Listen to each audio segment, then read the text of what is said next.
మా గురువు కరుణాకర్ రెడ్డి అధ్యక్షతన నగరి మరింత నూతన ఉత్తేజం కలిగిస్తుంది. వైఎస్ఆర్ కాంగ్రెస్ పార్టీ తప్పుడు ప్రచారం వల్ల ఓడిపోయాం.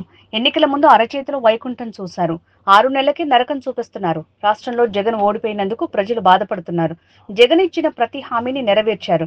జగన్ ఉన్నప్పుడు విద్యా దీవెన, రైతు రుణమాఫీ సంపద సృష్టిస్తా అన్న చంద్రబాబు నేడు అప్పులపై అప్పులు చేస్తున్నారు. ప్రజలు వైఎస్ఆర్ కాంగ్రెస్ కావాలని నేడు బలంగా కోరుకుంటున్నారు. చంద్రబాబు ప్రభుత్వం యువత, మహిళలు, విద్యార్థుల్ని మోసం చేస్తుంది. పచ్చడెస్లేసుకుని ఎన్నికల ముందు ఊదరగొట్టారు. నేడు నరకం చూపిస్తోంది కూటమి ప్రభుత్వం. నాడు నేడు ద్వారా స్కూల్స్ అద్భుతంగా మార్చారు. కానీ కూటమి ప్రభుత్వం వైన్ షాపుల్ని అభివృద్ధి చేసింది. రాష్ట్రాన్ని మధ్యాంధ్రప్రదేశ్ గా చేస్తోంది కూటమి ప్రభుత్వం అని రోజా కామెంట్స్ చేశారు.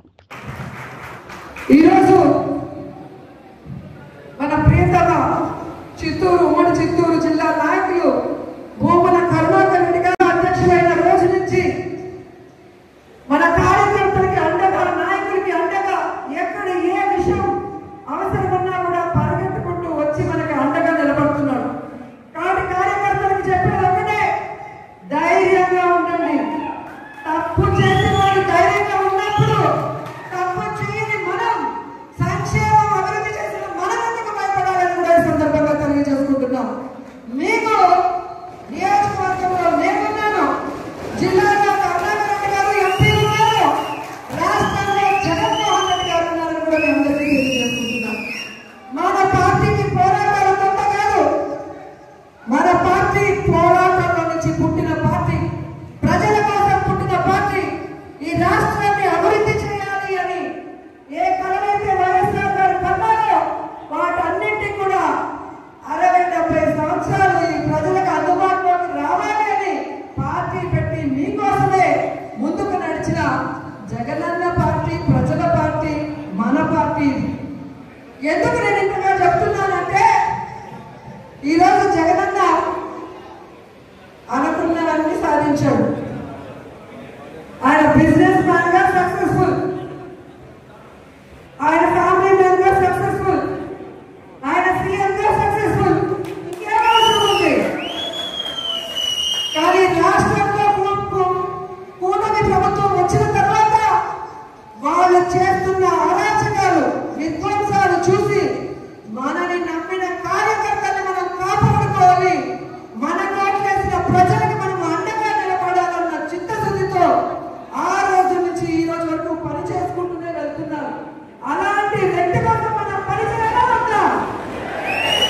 మరి ఎవడో కేసు పెడతాడని ఒకడు, ఎవడో జైల్లో పెడతాడని ఒకడు ఉద్యోగం తీసేస్తాడని ఒకడు ఇలా భయపెడుతూ మనని ఇంట్లో కూర్చోబెట్టాలనుకుంటున్న కూటమి ప్రభుత్వానికి మనం చెప్పాల్సింది ఒకటే, నువ్వు కేసు పెడతావా పెట్టా, జైల్లో పెడతావా పెట్టా,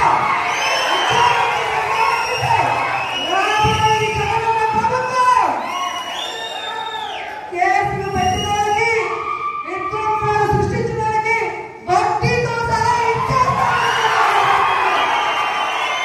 ఎవరి ఉద్యోగాలు పోయిన వాళ్ళందరికీ కూడా గుడ్ బుక్ లో పేర్లు వేసి వాళ్ళకు ఉద్యోగాలు వస్తాయి. ఎవరైతే ప్రభుత్వంలో ఇబ్బంది పడ్డారో ఆ ఇబ్బందుల నుంచి వాళ్ళకి బయటపడేసి వాళ్ళకి ఫస్ట్ ప్రయారిటీ ఇస్తామని కూడా ఈ సందర్భంగా తెలియజేసుకుంటున్నాం. ఇప్పటికే జగన్మోహన్ రెడ్డి గారు ప్రకటించిన విధంగా రైతులకి అండగా రాష్ట్ర వ్యాప్తంగా మొన్ననే పోరాటం జరిగింది. రేపు ఈ విద్యుత్ బిల్లుల పెంపు మీద రాష్ట్ర వ్యాప్తంగా నియోజకాల వారీగా ఉద్యమం జరుగుతుంది. అందరూ కూడా వచ్చి ఆ ఉద్యమంలో పాల్గొనాలి అని కూడా ఈ సందర్భంగా తెలియజేసుకుంటున్నారు. అలాగే జనవరి 3వ తేదీ విద్యార్థుల కోసం ఫీజు రియంబర్స్మెంట్ కోసం జగనన్న పిలుపునిచ్చాడు. అందులో కూడా మనం అందరం పాల్గొనాలి, ఈ ప్రభుత్వానికి బుద్ధి చెప్పాలని కూడా ఈ సందర్భంగా తెలియజేసుకుంటున్నాను. ఎందుకంటే మనం సైలెంట్ గా ఉంటే పచ్చ ఛానల్లో అబద్ధాలు చెప్పడం తప్ప ఇంకోటి చేయదు. ప్రజలు ఎలా ఇబ్బంది పడుతున్నారు, విద్యార్థులు ఎలా మోసపోయారు, మహిళలు ఎలా కన్నీళ్లు పెడుతున్నారో రాష్ట్రం అంతా తెలియాలి. ఒక ఉద్యమంగా ఈ కూటమి ప్రభుత్వాన్ని ముంచేయాలని కూడా ఈ సందర్భంగా తెలియజేస్తున్నాను. ఈరోజు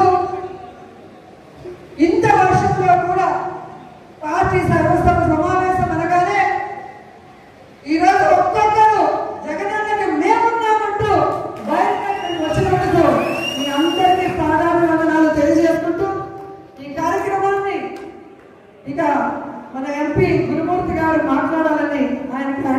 కోరుకుంటున్నాను. Thank you so much.